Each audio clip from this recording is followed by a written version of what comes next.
Olá, galera, tudo bem com vocês? Então, vamos dar continuidade nos invertebrados. Então, já vemos vários grupos de invertebrados, né? E o último que a gente viu foram os moluscos, né? Animais de corpo mole. Agora, na aula de hoje, nós vamos ver os artrópodes, tá bom? Esses artrópodes têm algumas características em comum para todos os artrópodes, mas eles são divididos em classes, tá? E dentre essas classes, são 5, a gente vai ver hoje ainda os insetos, tá? Então, eu vou mostrar na aula para vocês agora sobre o grupo em geral e sobre os insetos, tudo bem? Aí vai ter mais uma aula sobre os aracnídeos e depois algumas aulas sobre os demais grupos. Tudo bem? Tranquilo? Então, vamos lá.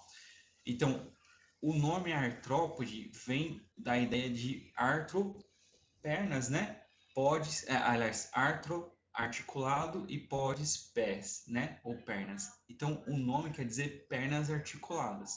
Então, a gente vê aqui na figurinha que ele vai ter pernas com articulações, com dobras, né? Que seria exatamente mais ou menos como o meu braço aqui está fazendo, tá? Só que ele vai ter mais dobras, tá bom?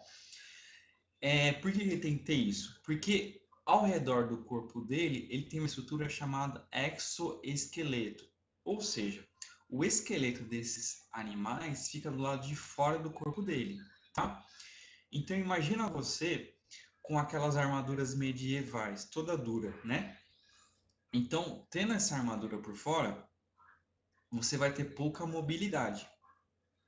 Tendo pouca mobilidade, você vai precisar que vocês tenham pernas articuladas, né? E outros membros articulados, tá? Então, por isso que tem várias articulações nessas pernas, tudo bem? Esse esqueleto também externo limita o crescimento desse animal, né? Porque imagina você dentro de uma armadura tentando crescer. Não dá, né? Então você vai ter que ir aos poucos trocando de armadura, pegando armaduras cada vez maiores, não é isso? Esses animais é a mesma coisa, tá? Então, como ele tem um esqueleto por fora, ele vai fazendo mudas, tá? Trocando esse esqueleto, que é o que está mostrando aqui nesse desenho aqui, ó. Então, eu tenho aqui uma cigarra e aqui ela está saindo do exoesqueleto antigo e vai para poder aumentar de tamanho, tá? E ele vai fazendo isso várias vezes ao longo da vida dela, tá? Esse processo de muda é chamado de equidise, tá? E essa casquinha que fica aqui é chamada de exúvia, tá? É o que fica ali do inseto.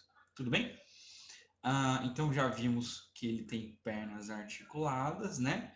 Ele tem um exoesqueleto ao redor do corpo, por fora do corpo, né? E por várias etapas da vida dele vai fazendo essas mudas ou equidises. Tranquilo? Então já vê 5 grupos aqui, tá? Quais são os 5 grupos?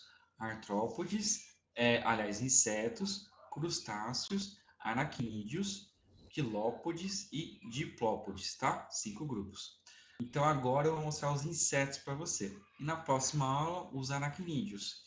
E na terceira aula, os demais grupos, tá bom?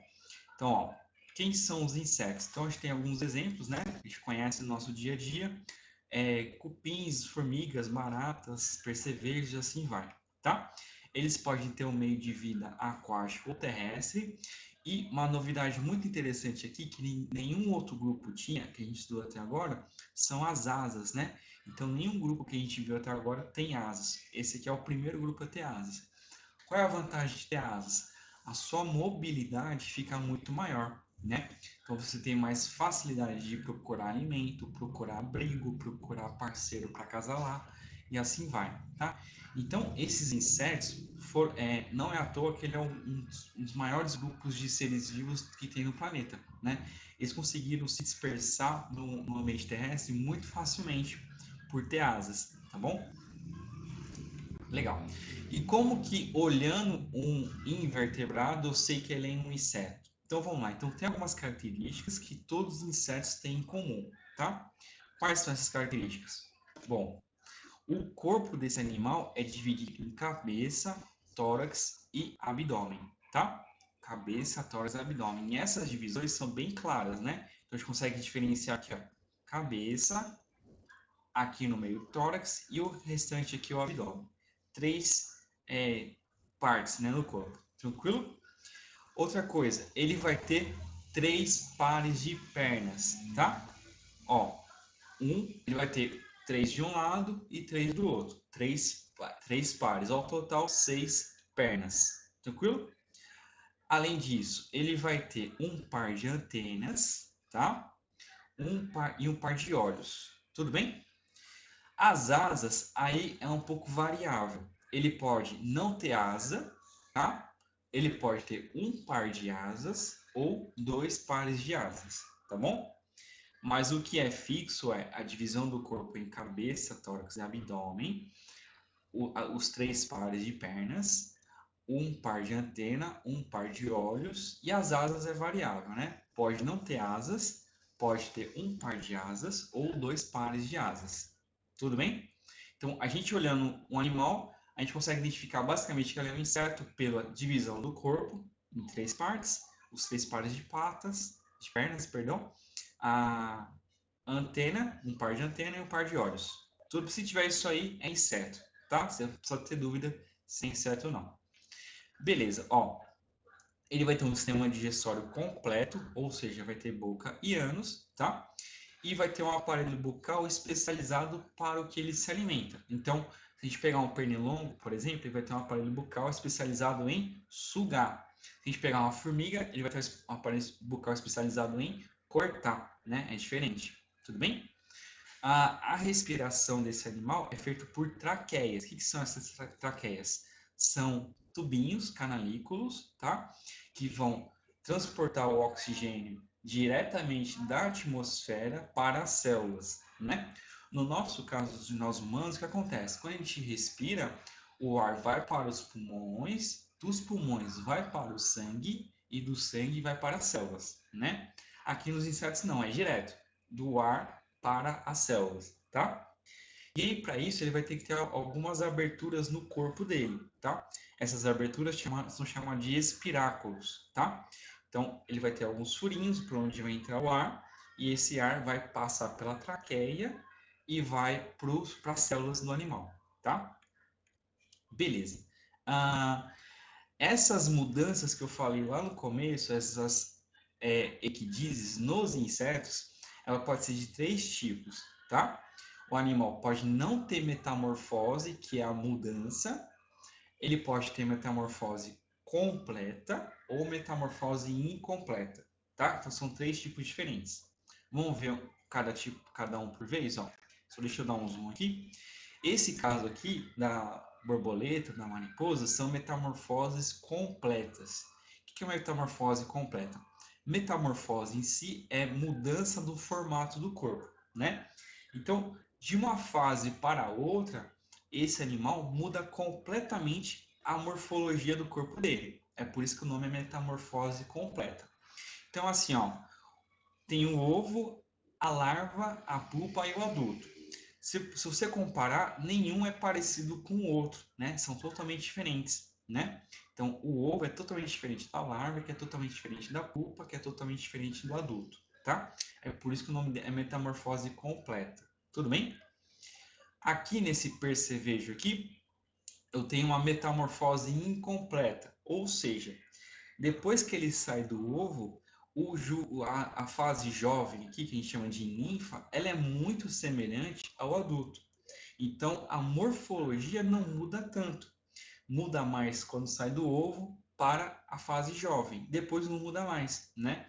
Então, por isso que a gente fala que é uma metamorfose incompleta, tá bom? E por último aqui, nós temos as traças, né? Aquela traça que a avó da gente colocava aquela naftalina no armário para não aparecer ela. É esse animalzinho aqui, ó. Então a gente percebe que depois que sai do ovo, não muda quase nada do animal, né? Além disso, ó, a fase onde estão as ninfas, elas vão ser muito parecidas com o adulto. Tranquilo? Então a gente não vai ter mudança nenhuma aqui, é exatamente igual. Então qual a diferença dessa para a anterior? Aqui ela é parecida, mas não exatamente igual, vai ter algumas pequenas mudanças, por isso que ainda tem metamorfose, muda o formato do corpo, mas não completamente, tá? E aqui não muda nada, por isso que aqui não tem metamorfose, tá bom? Então, essa é a diferença dessa para a anterior. Então, tranquilo? Então, tem metamorfose completa, que muda totalmente o formato do corpo. Incompleta, que muda pouco, né? E aqui não tem metamorfose, que é o caso da traça aqui, que não muda nada do corpo dela, tá bom? Então, deixa eu ver aqui o que tem mais aqui. Alguns insetos têm alguns, trazem alguns problemas na agricultura, né? São pragas agrícolas. E é isso, tá bom? Então, tem alguns insetos de importância econômica por trazer prejuízos para nós, né?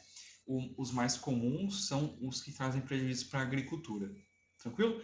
Mas, de maneira geral, como a gente já viu lá, como a gente já, vocês vão ver aí, aliás, ainda, ou já viram em algum momento da vídeo de vocês, muitos insetos são importantíssimos para a agricultura em questão da polinização, né?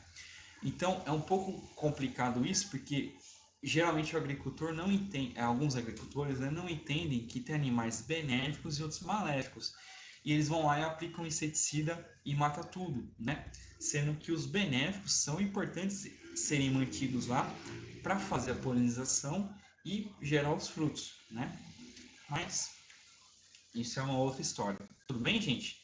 Então, na próxima aula eu vou falar sobre os aracnídeos. Tudo bem? Então, até mais, gente. Abraço.